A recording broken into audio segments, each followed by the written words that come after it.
Is Dana White lying about Francis Ngannou, or is Ngannou the monster that Dana White seems to constantly try and make him look like ever since he left the UFC many years ago? Dana White, of course, recently came out on an episode of the Flagrant podcast and said that Francis Ngannou, in the prime of his UFC career, marched into Dana White's office, demanded a $50K bonus, and when Dana White wouldn't give it to him and tried to leave, apparently Ngannou grabbed Dana by his shirt, dragged him back into his office, to which Dana said, "Dude, get your fucking hands off of me." Now, this sounds like absolute fucking bullshit from Dana White, okay? This sounds like complete bullshit, and it sounds like a far-fetched story.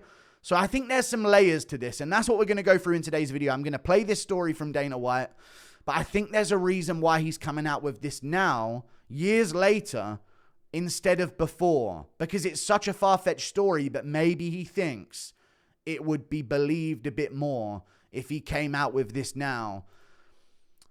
This is what's going down, okay? So Dana White has always hated Francis Ngannou. All right, he's always been trashing him, but never brought up this crazy story where he marched into his office, grabbed him by the shirt, dragged him back in, and demanded a $50K bonus. Never came out with that story before until now. But people are backing up this story. People that have worked at the UFC before, in the UFC offices. People are backing this up. I don't know how loyal this guy is to Dana White, but he's piling on Francis Ngannou, and this got a bunch of impressions as well. This got millions of impressions on Twitter as well, where people are backing up Dana's claims. People that have worked in the UFC offices. Also there's bullying. He struck me as a bully, is what people are saying about Francis Ngannou. Usman weighed in on this situation. He's a friend of Francis Ngannou, of course, and he doesn't really buy the whole story of it all. But I think what's going on with Dana is, this story sounded so far-fetched if he would have came out of this years ago. But now that people are starting to turn on Ngannou, saying he wants to beat up Jake Paul. Jake Paul calls him out, and then Ngannou turns down the Jake Paul fight, like he's disrespected by it. That's not a bad thing, but a lot of people are going at Ngannou here, like, dude, Jake Paul's now fighting Anthony Joshua. Why wouldn't you take that fight, you idiot? So there's a lot of bad press on Francis Ngannou right now, especially because of PFL Africa as well, which we're going to go to, because Ngannou's main reason and one of the big parts of his visions for why he wanted to go to PFL was so he could do it for African MMA, and so he could champion and be a part of PFL Africa and put Africa on the map in MMA. He has no-showed both events, okay? And there might be some personal reasons for that, but one of them was a bit of a bullshit reason. He's missed two of them. One of them was a legit reason. One of them was a pretty bullshit reason from Francis Ngannou. And he was really behind this PFL Africa thing. This was a big deal to him, and he's kind of been really bad to PFL since joining them. He's had one fight with Renan Ferreira, and this was in October of 2024, and that took ages to get announced, and we still haven't heard anything else. So he got the money from PFL and just told him, go fuck yourself, basically. Thanks for the cash. It's kind of the situation. So I think right now there's a negative sentiment towards Ngannou, especially with the motorbike thing as well, that we might not get into too much in this video, especially with the motorbike sentiment as well, or the motorbike situation with that young girl, that I think Dana's like, oh, now's the time to uncork this crazy story. Let it play. I guess the one I will tell you is, everybody has this thing about Francis Ngannou. Francis Ngannou is a bad guy. He's not a good guy. But John Jones is... Listen, guys, John Jones is just amazing. Dana White knows the bad from the good, okay? And Francis Ngannou, he's just a bad guy. But John Jones, not his pookie John Jones. Don't be silly. John Jones is John Jones is the greatest fighter. He's the number one wanked fighter on the roster here, guys, okay? I don't know who Dana is signaling out who's the bad guys and who's the good guys, because that's no reason for you not to fucking work with them. Let's be real honest here. But then he elaborates. He plays the whole, I don't understand the language, and he tries to come off like he's a fucking nice guy, MMA Twitter, you best be cancelling this guy. Dana's going to lose podcasts over this, guys. Okay? There's going to be big backlash for Dana White over these statements. But no, that's correct. I mean, I kind of get it. It is common for people to assume someone's a nice guy because they don't speak English, because they can't, like, I don't know. I feel like learning how to be very hateful is like end of the road English lessons. You know what I mean? Basic stuff. You can't be rude by saying hello, nice to meet you, I'm good, you, goodbye. Like, very basic English is going to typically make you come across as pretty nice and pretty harmless overall. I don't think he's putting it on Dana. As Dana described it, he's not a good guy. He plays the whole, I don't understand the language, and he doesn't, though. He's from Cameroon, he knows French. Then he learned English. And I don't think he was playing the whole I don't understand when he was in the UFC. He had some basic grasp of things, but I don't think he's a linguistic genius when it comes to the English language at this point. But Dana seems to think that this guy's putting on a big show. Okay? I don't know what's going on. Everybody like me. Okay? So let it keep going. Tries to come off like he's a fucking nice guy, you know what I mean? And people go, oh, it's the language barrier probably. No, there's no fucking language barrier with this guy. He's a bad guy. And I told my guys, I wanted to cut him early. And two of my matchmaker guys were like, oh, no, you don't understand. I said, guys, let me tell you a story. He's going to tell the story, but let me tell you this. The way Dana was hyping up Ngannou, and this is why I find this so hard to believe, he wanted to cut Ngannou early. The way Dana was hyping the fuck out of Ngannou in the build-up to the first Stipe Miocic fight, while completely disrespecting the active, undisputed world champion in Stipe Miocic, there's no fucking way you wanted that guy out of the UFC. You saw him as a superstar. You built him up. You championed him. You made him a big name. There's no way that I wanted to get rid of this guy from the beginning. No, you did not want to get rid of this guy from the beginning. He might tell a story about what happened after a title fight, but the way he was hyping up Ngannou, everyone remembers this shit. Ngannou used to be very egotistical, and I think a part of that was Dana fucking glazing the shit out of him. He was Dana's original John Jones. He was Dana's original number one pound for pound wanked fighter on the roster, guys. Like, this was Dana's original Pookie, was Ngannou. He constantly hyped him up. It's like a fucking Ford Escort going at 100 miles per hour, and then we got Stipe here as well, this old fuck that he's going to be taking on. He always used to shit on Stipe to build up Ngannou. So I don't believe that he wanted to cut him immediately. But maybe later on down the line, as you'll tell.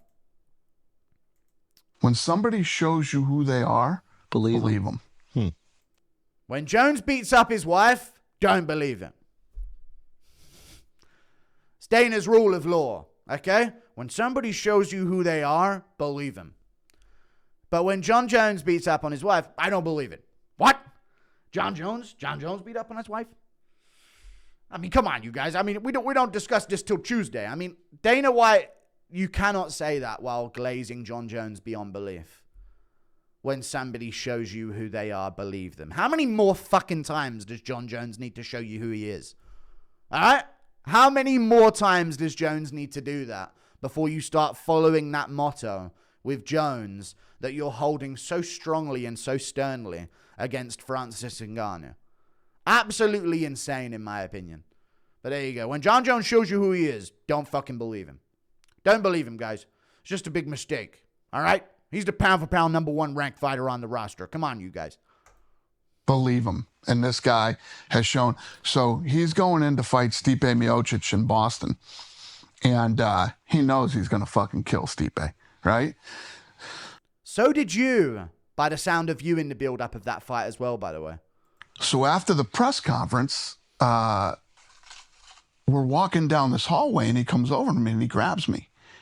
And he says, let me tell you what's going to happen. His English is fucking great, okay? No language barrier whatsoever. Ngannou putting on an act, apparently. There's lots of layers to this. It's not just one accusation. Ngannou's talking like Eubank Sr. back there, apparently, is what I'm hearing. Let me tell you something, Dana, okay? Pretty exquisite stuff is what I'm going to do to Stipe. There's layers to how much he's calling out Ngannou here. It's not just the story.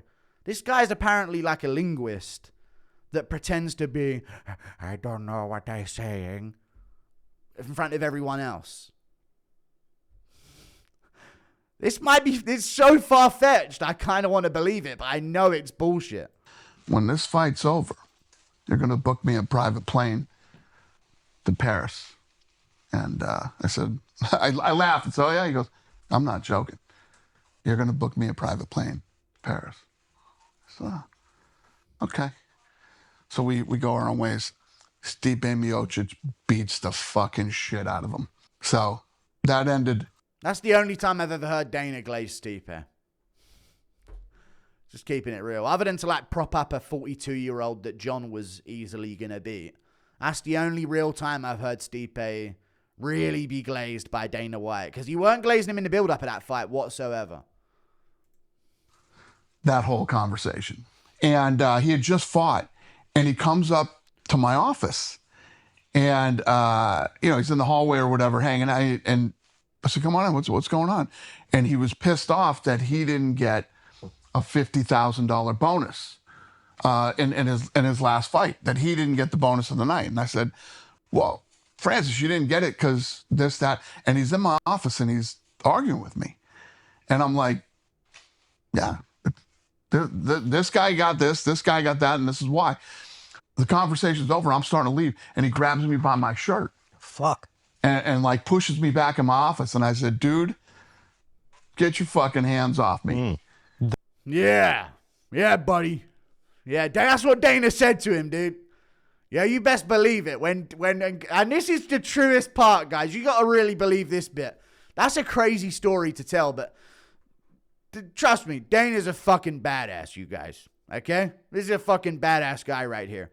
Dana went in the clutches of Ngannou's hand as he lifts Dana up by his shirt, is saying, dude, get your fucking hands off me.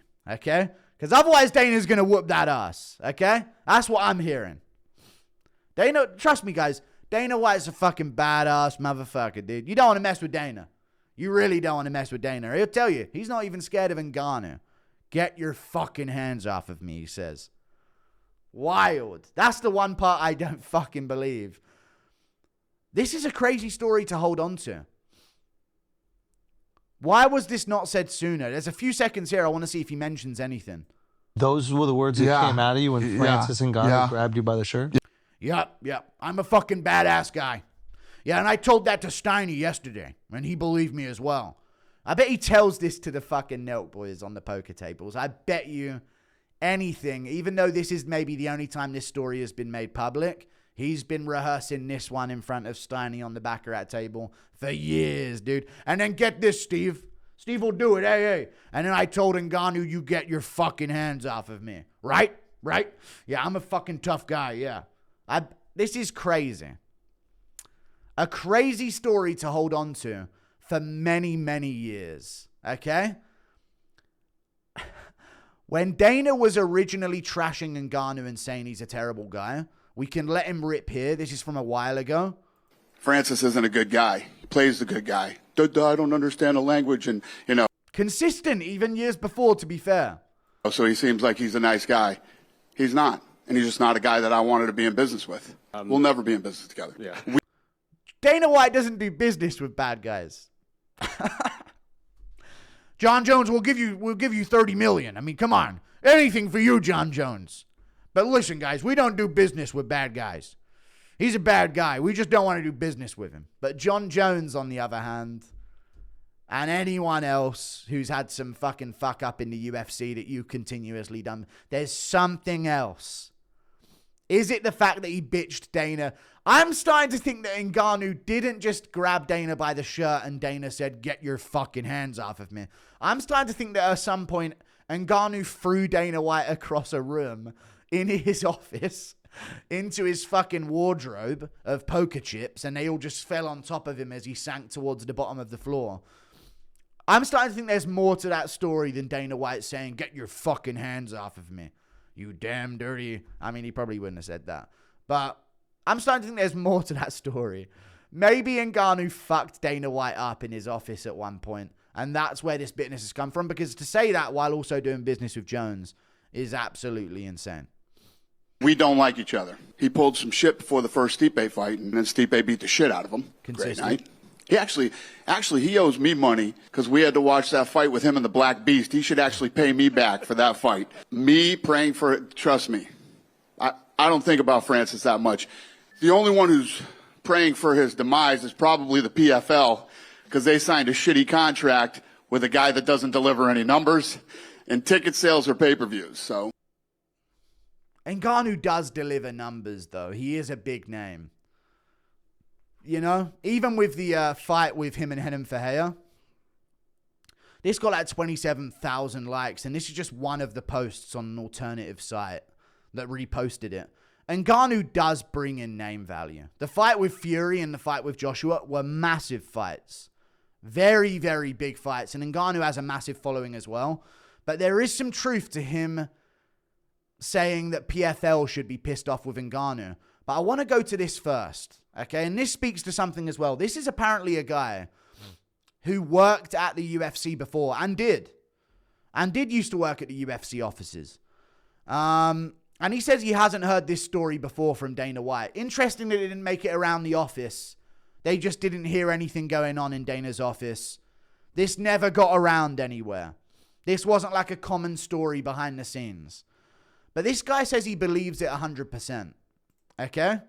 It's almost too far-fetched, but this guy says he believes it. Francis was a terror at the UFC office when I worked there. He'd show up over and over, walk around the offices, standing over people's desks, and making staff very uncomfortable. Now, some of it was that he is a huge man from a different culture speaking English as a third language, and there's such a thing as being proactive. This sounds gay, okay? Now, this sounds like Ngannou is doing something that if a bitch-made guy was doing it, there would be no fucking problem. Like, you know, if, I don't want to say bitch-made guy, but let's say, who's a good example of a bitch-made guy? Just UFC, they're not bitch-made, but of a different type of guy. Let's say if Jordan Levitt was standing behind a UFC worker while they were doing their work on their desk, or Peyton Tabott maybe, I don't think they'd feel that uncomfortable about that. So maybe that's a situation where that serves Ngannou right. He should know that he's a big, terrifying man. Now listen, nobody wants Ngannou behind him at an ATM. But if he's in the UFC office... He's in the UFC. He might stand behind someone. You know, he's taller than them. He'd be standing over people's desks, looming over them, making staff very uncomfortable. Some of it was he's a huge man from a different culture speaking English as a third language. Crazy just come out of that. And there's such a thing as being proactive. And there's also bullying. He struck me as a bully. Loads of stories coming out about this. There's even more that he went on to respond. He obviously plugs his shit at the top, which immediately makes someone a little bit less trustworthy, to be honest with you. But he said something else down here as well. It's 8 years or so. Some of the specifics are hazy, but one I witnessed myself was him standing over one of the women who designed UFC Kia and wanting changes. So Ngannou, before he's ever made it, is in the UFC offices saying, this needs to change. This artwork's not good enough for me. This just seems like shit that should have came out. I know he was egotistical. He was, but we as fans saw that from a point of, okay, he was being egotistical. He overlooked Stipe and kind of disrespected him. And he suffered the consequence by being beaten the fuck up by Stipe in the first fight. They're 1-1, by the way, guys. Okay? Those guys are 1-1, even though he did nearly decapitate Stipe in the rematch. It's weird to hear this shit now. Don't misunderstand. Nothing like putting his hands on anyone, against Dana's claims. But he's a big, scary dude, and he had no business standing over people's desks telling them what he wanted. Now, I don't mean to be all woke, but this sounds a bit racy, but it's all good. I can't help but feel like Volkov wouldn't have got this same treatment, guys. Almost all fighters are their worst selves on fight week, the pressure, the weight cut, etc. Francis was just unreal obnoxious to people just doing their jobs. Wait, so he would just randomly show up to the UFC corporate offices and just stand over accountants and shit? This sounds weird as fuck. Not accountants, but creative department, production, fight pass, PR. Weird is the word. This is like for this to all come out at once. Smear campaign is what comes to mind. How have we not heard this for many years? Dana was in a heated public beef with Francis Ngannou. Okay? That scared the shit out of me. A heated public beef with Francis Ngannou. Where was this then? Isn't this the time? Wasn't that the time to come out with these kind of stories? For this to be came out with 2 days ago, years later. I don't know what's going on. Is this another make John Jones look good by comparison type of thing? Because it still don't. And Ngannou's, so far from what I've heard, done nothing on what John Jones has done in his life to make him seem worse of a person. Well, to be fair, he did motorbike. You know what I mean? A little bit of a crazy situation there. But, you know. But in terms of like how he is to people, well, the motorbike thing is a bit damning. But accident, let's say. But other than, like, it's not like he's got a history of like beating people up like Jones does or anything like that, you know? So this is a weird story to me because I've seen a lot of people reacting to this like this is one big lie. I do think Ngannou was a bit of a cunt to begin with in his career, but it's just all of this now. All of this now, after it's sort of become a bit more normalized to go after Francis Ngannou, because Dana White recently came out of this as well. Well, no, this was a while ago when he said this about PFL. Praying for his demise is probably the PFL because they signed a shitty contract with a guy that doesn't deliver any numbers and ticket sales or pay-per-views. So I don't believe that, but I do believe the PFL is really annoyed with Francis Ngannou because Ngannou was caught. Now, this is like another recent thing, but we'll go straight to the PFL thing here. He was really championing the fact that he's doing this because he's a nice guy and it's not about the money. And it's about building the PFL to be a combat sport rival of the UFC. And it's about getting all of the fighters healthcare and all of this. Remember all of that stuff that Ngannou was talking about? Like, no, it's not just about me getting more money from the UFC. Everybody needs healthcare and all of my opponents deserve at minimum this much to face me. And I think he did get the minimum opponent contract to where his opponents would make a lot of money to fight him. God bless them. They need it after the beating that Ngannou would most likely put on them, especially at the PFL. But there's only been one. So it's not like that rule has gone so far in the community of PFL where Ngannou's just getting everyone paid. He's fought once. Now, he lost his son. Major, and that's a reason for his inactivity for sure. Definitely 100% is a reason for his inactivity. And I think this seems all wild at once for these stories to start coming out. And he did lose his son, okay? And that would speak to the inactivity of Ngannou. But the PFL Africa stuff. By the way, he was fighting Fury and AJ. So he was getting big, massive paychecks from them and taking the money fights with those guys and staying active with that. In a way, he was more active in those massive boxing matches than he was in the PFL. So although it's a very reasonable excuse, I understand, it almost doesn't have consistency with his treatment of the PFL itself. You know? Because if you go to Francis Ngannou and PFL Africa, where he's here wearing this and talking about how he wants to big up African MMA and do all of that, the PFL president has spoke out about Francis Ngannou recently as well. PFL chairman Don Davis is not happy Francis Ngannou skipped PFL Africa. I'm not going to hide it. I expected him. This is part of his vision. So that all those fighters out there don't have to leave the continent like he did. We worked for 2 years. I'm disappointed. Ngannou never showed up to either PFL Africa event. And the second time, I couldn't find a statement on this, but you're going to have to trust me on this one because I heard it ages ago. Not ages ago, but a while ago. He didn't like how strong the card was. He felt that the card wasn't strong enough for his presence. Was the story that was circulating around why Ngannou didn't go to one of them. Obviously, there was grief that came into another part of it, maybe. But on one of them, one of the statements that came out was that he didn't feel like the card was strong enough for him to warrant going there for it. And if you're going to want me at one of these events, it needs to be a big blockbuster card. And a lot of the community's response was, Africa doesn't have talent like that. They just don't have that level of talent. What do you want them to do? They can't magic up these amazing undefeated prospects and world champions. They don't have them. You're that guy. So therefore, your presence on that card or around that card, promoting it when it's there in Africa, is what's going to put the spotlight on these young prospects that don't yet have a name. So PFL's also pretty annoyed with him.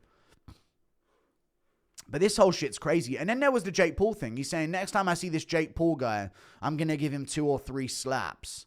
That was last year. And then there's an offer to fight Jake Paul. Now, Ngannou's been very inactive since being flatlined by AJ, correct? Or was the Henan Fahea fight? I think the Henan Fahea fight might have been after that. Most likely was. I'm not sure. I think it was after that, right? The Henan Fahea fight. But he hasn't been very active recently. And this was his response to Jake Paul calling him out. And Jake Paul's now fighting Anthony Joshua. So I think it was a very real call out of Francis Ngannou, which is insane to say. Go from like Gervonta Davis to Francis Ngannou. Come on. Like the way different and everything. It make no sense. It make no sense. It does for you. Go and destroy Jake Paul. It does for you. Go and destroy Jake Paul. Nikisa reached out the other day and tell me how they need a replacement for Gervonta. Then I say, okay, what can I do for you? He said, yeah, we're looking for a replacement, but I still haven't get it. I was like, okay, then what exactly can I do for you? Like we would think about. Step in and take the fucking fight. I mean, is he playing dumb with the dude? What is going on? I feel like the mask is off as I go through this video. I do think Dana White's bullshitting about that story. I don't know it, but I just know it, okay? I know that's bullshit. Get your fucking hands off of me. He did not say that while twiddling his feet, suspended in the air by Ngannou gripping him by the shirt. But maybe this guy is acting like a retard to disguise his sinister ways. I don't know what's going on with Ngannou. About you, the fact check. I'm like, what? What do you mean, what? Hang on a second. Exactly can I do for you? Like, we would think about you to fight Jake. I'm like, we would think about you to fight Jake. What? What? Huh? What? I don't even... Wait, how is he not understanding that they wanted him...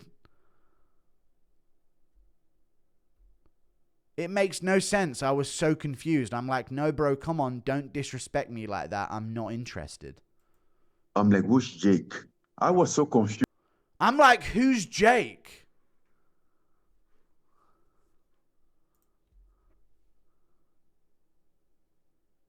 Wait, hang on. This is like that guy in a Scary Movie or something. Or one of those films where he takes off the mustache and hops in that supercar at the end and he's all cool, dude. The janitor or some shit like that. I can't remember the name of the film. Is he playing us all? Is Ngannou a secret criminal mastermind genius? Is this guy a secret monster that is just sort of playing behind this? What? What I do? What? I threw Dana across his office? No, I could. What? I beat Dana up? He's kind of doing a Dana impression. What? Jake? They want me to fight Jake? No. Come on, you guys. We talked this on Tuesday. I don't know. I feel like he's almost learned from the Don, Dana White himself. What do you mean, who's Jake Paul? You know who Jake Paul is. He was on a podcast with Jake Paul, talking about how he's going to lose to Mike Tyson. I'm like, no, bro. I'm like, who's Jake? I was so confused. I'm like, no, bro, come on. Don't disrespect me like that. He sent out some number. I'm like, it's not about the number. I'm not just interested. He make no sense for me. Is it flattering at least that they're thinking about you? Yeah, I think it's disrespectful instead. What flattering? Come on.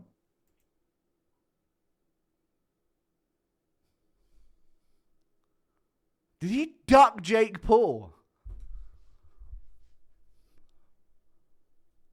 What is going on? Destroy him for $100 million or 50 or 40 or 30.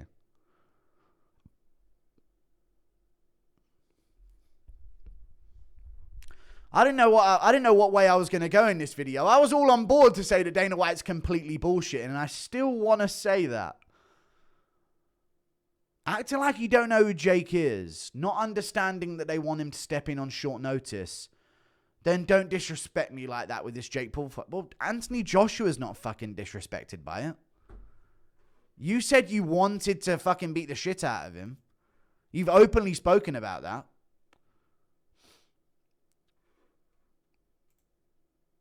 Look at what's trending in the United States. What the fuck is going on? What is going on in the US, brother? Bryce has done it again, boys. Listen, dude. He just can't contain that man, Bryce Mitchell. I'm telling you. But either way, just sorry if that I don't say about everything. I don't know. But this is crazy to me. Very confusing situation here. And then, of course, Joshua's not disrespected by it. He'll take the $100 million to fucking knock out Jake Paul. What are you talking about, dude? Flatline Jake Paul. What else is there? And that's another conversation that we can have. What else is there for Ngannou? Because he puts away Renan Ferreira, who's not really a big name, but it's like, oh, this guy, well, he ain't done fucking anything, really. But he's beat some guys. He's massive. That's what the marketing was. Like, he's massive. And the weigh-in went viral. And like, dude, he's huge, this guy. But he wasn't really a known name for Ngannou to fight. So it does feel like, even though he had that Fury performance, which was sensational, since then it has been a bad move to leave the UFC. And maybe this is Dana just fucking chucking some fucking heat on that at the end, knowing that it's already looking bad for Ngannou, because what is next? Now, the savior of Ngannou, as I pick my nose, could be this. And this is my option for Ngannou. Rico Verhoeven has vacated the heavyweight belt in Glory Kickboxing after 12 years of defending it, which is absolutely insane, by the way. 12-year reigning, defending Glory Kickboxing heavyweight title holder. 12 years. Beat the who's who. Beat a couple of fatties in between as well. But he's old. And I think what would make sense would be like a mixed rules kickboxing fight in a cage. 1FC style, maybe. Even though they're in a ring and not a cage. But in 4-ounce gloves, they do Rico Verhoeven versus Francis Ngannou for a large amount of money. Maybe he's just calling it quits. Maybe he's hanging up the gloves. Maybe he's saying, I'm going to go into acting now instead. But this is the only option for Ngannou right now, because what else is there? The MMA fans in general would be hyped up about what else is there for Ngannou. I just don't believe this fucking Dana White story, man. But listen to it back again after all we've just seen. Is it true? So after the press conference, we're walking down this hallway, and he comes over to me and he grabs me. And he says, let me tell you what's going to happen. His English is fucking great, okay? No language barrier whatsoever. When this fight's over, you're going to book me a private plane to Paris. And I said, I laughed and said, oh, yeah. He goes, I'm not joking. I don't know. I believe that. After that press conference, I kind of fucking believe it. Because he was massively egotistical. It's this second part that I almost don't. The fucking shit out of him. So that ended that whole conversation. And he had just fought. And he comes up to my office. And, he's in the hallway or whatever hanging out. And I said, come on in. What's going on? And he was pissed off that he didn't get a $50,000 bonus in his last fight, that he didn't get the bonus of the night. And I said, well, Francis, you didn't get it because this, that. And he's in my office and he's arguing with me. And I'm like, yeah, this guy got this guy got that, and this is why. The conversation's over. I'm starting to leave. And he grabs me by my shirt. I do want to mention this before. What fucking fight did Ngannou win where he didn't get a 50K bonus? What fight was that? Think about Ngannou wins in the UFC. Which fucking one of them doesn't get a 50K performance bonus? Maybe this would speak to Dana White's hatred. I'm going to go on maybe UFC stats right now and check this out. What fucking UFC fight could Ngannou possibly have been victorious in? Maybe it was the Cyril Gane matchup. I don't think he would have pushed his luck with that one. And this seems like he's telling it a bit more recently than that. So he got a performance bonus. Not against Cain Velasquez. That was the card that he didn't get a performance bonus. I guess it was like a bit of an uneventful KO. But that's crazy that he'd be in the office like that. And this is why. The conversation's over. I'm starting to leave. And he grabs me by my shirt. Fuck. And like pushes me back in my office. And I said, dude, get your fucking hands off me. Those were the words that came out of you when Francis Ngannou. Yeah. All right, so maybe I'll go along and say maybe this happened. But he didn't say get your fucking hands off me. He said, Ngannou, come on. What are we doing here? We having a joke around? I mean, come on. I bet you he said something like that instead. I mean, come on, Francis. I mean, come on, we're buds. We'll see if we can figure this thing out. I mean, I don't get the bonuses till Tuesday. I bet he did something like that. But I don't know, man. This is a weird situation. It feels like a bit of a smear campaign, but also a smear campaign on top of an already bad-looking Ngannou with other situations going on. And Dana's always had it out. And looking at how Dana now treats Tom, who mentioned wanting to go over into boxing once his contract was over. Think about that. Dana was talking about Tom, right? And he's been trashing him. And why is he trashing Tom? That's your heavyweight champ. Why the fuck would you trash him? I think he knows he's got John Jones round his little finger as his little fucking butt buddy in the UFC does as he's fucking told. No, you're not fighting on the White House. You'll do what I fucking tell you to do. I think he knows he's got John Jones wrapped around his little finger.